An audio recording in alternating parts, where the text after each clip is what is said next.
You've probably heard of the book Good to Great, right? It's famous as this game-changing business book. But what if I told you its biggest secrets aren't really about companies at all? What if they're actually a blueprint, a personal blueprint for taking a perfectly good life and making it a truly great one?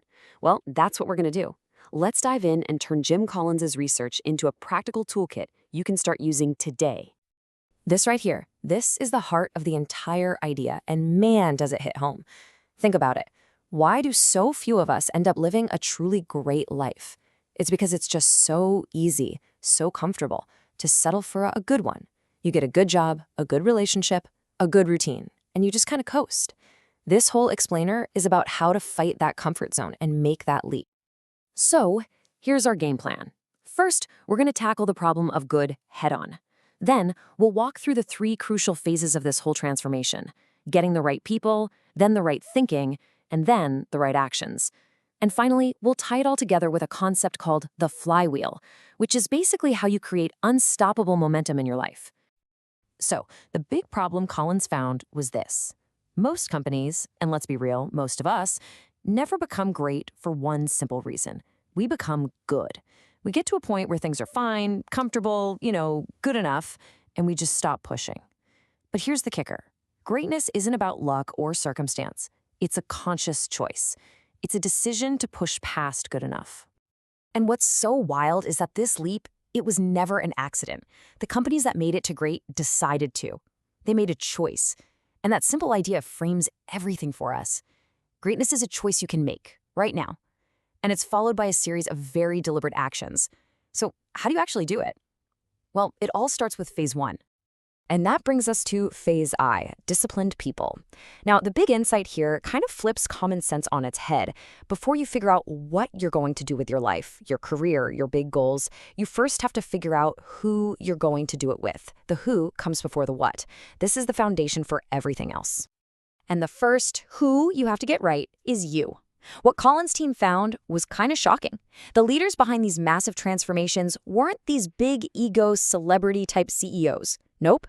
They were what he calls level 5 leaders. Just think of them as quiet, humble people who are absolutely ferocious when it comes to getting something done. It's never about them. It's always about the bigger mission. This table breaks down that paradox perfectly. On one side, you've got this deep personal humility. No ego, you listen, you give credit to others. But on the other side, you have this relentless, almost terrifying professional will. For us, in our own lives, that's just pure grit. It's that unwavering resolve to do whatever it takes to build something great. Not for your own glory, but because the thing itself deserves to be great. So once you look inward, you take this who first idea and apply it to everyone else in your life. This is the famous bus metaphor, and it's an absolute game changer. Don't pick a career path and then try to drag your friends along for the ride. Don't move to a city and just hope you find your people. No. First, you focus on getting the right people on your bus. Friends who challenge you, mentors who lift you up, a partner who shares your deepest values. Once they're on the bus with you, then you can all figure out where to drive it together. And this just nails it, doesn't it? A great life isn't just about what you accomplish. It's about who you share that journey with. When you get the who question right, you're more motivated, you're tougher, and you're almost guaranteed to have a richer, more meaningful life, no matter where that bus ends up going. Okay, so you've got the right people on the bus. Now what? Now it's time for phase 2, disciplined thought. This is all about cutting through the nonsense, the ego, the wishful thinking, and just seeing your life with brutal clarity. From there, you can find the one simple, powerful focus that's going to guide all your actions. This is honestly one of the most powerful mindsets for resilience ever. It's named after Admiral Jim Stockdale, who was a prisoner of war for over 7 years. And he noticed something fascinating. The first people to break were the optimists, the ones who kept saying, "Oh, we'll be out by Christmas." Christmas would come and go, and they'd be crushed. The survivors, they were the ones who never, ever lost faith that they would get out. But at the same time, they confronted the brutal, harsh reality of their situation, day in and day out. So what does this mean for you? It means you have to create a personal environment where you can hear the hard truths. Ask your most trusted friends for brutally honest feedback. Look at your bank account, your health, your actual skills, not how you wish they were, but how they really are. Yeah, it can sting. But once you stare reality in the face, the right path forward often becomes surprisingly obvious. And once you've confronted those brutal facts, you can find your hedgehog concept. The name comes from this old saying: the fox knows many things, but the hedgehog knows one big thing.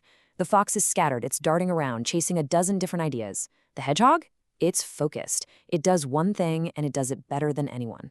This is your tool to find that simple, core focus for your life's work. So how do you find it?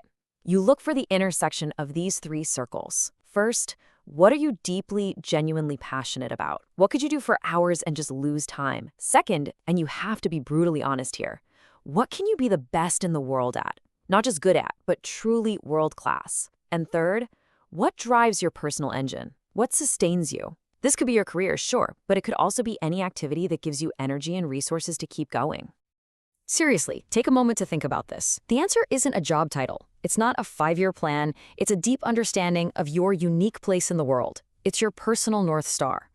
Finding this intersection is probably the single most important bit of thinking you will ever do on your journey from good to great. Which brings us to phase 3, disciplined action. So you've got the right people, you have your crystal clear hedgehog concept. Now it's time to actually do the work, to turn that insight into consistent, relentless action. But it's a very specific kind of discipline. Now here's the crazy part. This isn't about being rigid or boring. Paradoxically, building this kind of discipline in your life actually creates more freedom. When you're disciplined and laser-focused on your hedgehog concept, you don't need 1,000 rules to manage your life. You have an internal compass that makes it incredibly easy to say no to all the distractions and yes only to the things that truly matter. And let's be super clear on this point. We are not talking about becoming a tyrant to yourself, okay? That's not discipline. That's just beating yourself up, and it's exhausting and it never lasts. We're talking about building a culture of discipline from the inside out. It's when you take action because it's deeply aligned with who you are and what you're best at. It's not forced. And that brings us to the final, beautiful idea that ties this whole thing together. This is the secret sauce. This is how all that discipline and all that hard work actually compounds into those breakthrough results. This is the flywheel. I want you to picture a giant, heavy, 5,000-pound metal flywheel lying flat. Getting it to move takes a massive effort. Your first push barely nudges it. The second push is just as hard. But you keep pushing, consistently, in the same direction. Turn after turn. After a while, it starts to get a little easier. Then, its own weight starts working for you. That is how these transformations happen. Not in one big aha moment, but from the slow, steady, cumulative effect of thousands of small, disciplined pushes. And the contrast here is just so powerful. Most people live in what Collins calls the doom loop. You know this feeling. You try a new diet, then you jump to a new workout plan, then a new career, then a new self-help book. You're lurching from one thing to the next, hoping for a magic bullet, but you never build any real momentum. The flywheel path, it's about patience, it's about consistency, and it's about the incredible power of compounding your efforts over time. I want you to let that sink in, because it should be incredibly encouraging. You don't need a miracle. You don't have to reinvent yourself overnight. You just need to start pushing consistently in the right direction. Greatness isn't an event. It's a quiet, deliberate process of buildup. So there you have it, your personal blueprint for excellence. And you can see how it all fits together, right? It starts with the who. That clarity of people leads to clarity of thought. That clarity of thought makes disciplined action possible. And that consistent, disciplined action is what builds unstoppable momentum in your flywheel. This is the engine of a great life. So in the end, this entire amazing framework all comes down to this one simple, actionable question. Don't worry about changing your whole life tomorrow. Forget that. Just think about today, right now. Based on everything we've talked about, what is one small, concrete, disciplined push you can make on your personal flywheel? That's it. That's how the journey begins.